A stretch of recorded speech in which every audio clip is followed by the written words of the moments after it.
السلام علیکم ورحمۃ اللہ وبرکاتہ۔ Islamic knowledge and Quran YouTube channel آپ کے لیے ریئل اسلامک ویڈیوز لے کر آتا ہے۔ اگر ابھی تک آپ نے چینل کو سبسکرائب نہیں کیا ہوا تو چینل کو فوری طور پر سبسکرائب کر لیں اور ساتھ بیل آئیکن کو بھی پریس کر لیں اور نوٹیفیکیشن آل کر دیں تاکہ ہر نئی آنے والی ویڈیو کا نوٹیفیکیشن سب سے پہلے آپ کو ملتا رہے۔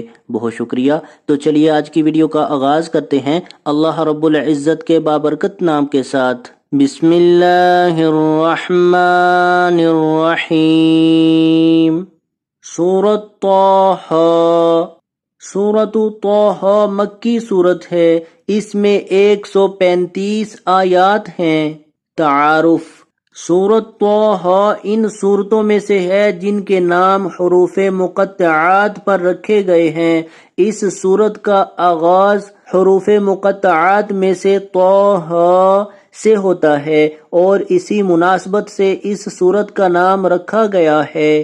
سورۃ طٰ کے 8 میں سے 5 رکوعوں میں حضرت موسیٰ علیہ السلام کی زندگی بیان فرمائی گئی ہے، جن صورتوں کے بارے میں حضرت محمد رسول اللہ خاتم النبیین صلی اللہ علیہ وعلی آلہ واصحابہ وسلم نے فرمایا کہ یہ میرا قدیم مال اور قیمتی اثاثہ ہیں۔ ان میں سے ایک سورۃ طٰ بھی ہے۔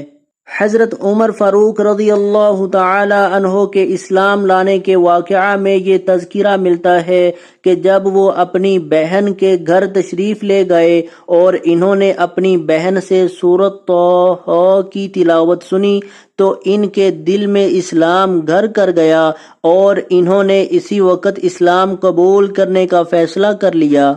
سورۃ طٰ کا خلاصہ حضرت موسیٰ علیہ السلام کا تفصیلی تذکرہ اور پھر توحید، رسالت اور آخرت کا بیان ہے۔ مضامین: سورۃ طٰ میں حضرت موسیٰ علیہ السلام کی زندگی کے 3 مراحل بیان کیے گئے ہیں۔ نمبر 1، حضرت موسیٰ علیہ السلام کی پیدائش سے مدین ہجرت فرمانے تک۔ نمبر 2، مدین سے صحرائے سینا کی طرف ہجرت۔ نمبر 3، صحرائے سینا ہجرت کے بعد سے وصال تک کا دور۔ آخر کے 3 رکوعوں میں توحید، رسالت اور آخرت کا بیان ہے۔ اللہ تعالیٰ کی عظیم قدرتوں اور صفات کا ذکر ہے۔ حضرت آدم علیہ السلام کا مختصر تذکرہ ہے۔ آخرت میں نافرمانوں کے برے انجام کو بیان کیا گیا ہے۔ قرآن مجید کا مقام و مرتبہ بیان کر کے اس سے منہ موڑنے کی سزا بیان کی گئی ہے۔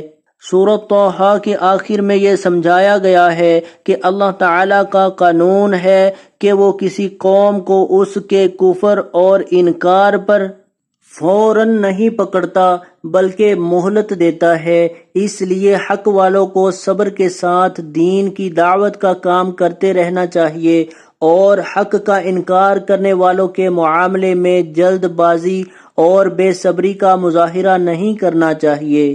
تو آج کی ویڈیو اگر اچھی لگے تو اس کو لائک، شیئر اور کمنٹ میں اپنا اظہار ضرور کیجیے گا۔ ویڈیو دیکھنے کا بہت شکریہ۔ جزاکم اللہ احسن الجزاء فی الدنیا والآخرہ۔ السلام علیکم ورحمۃ اللہ وبرکاتہ۔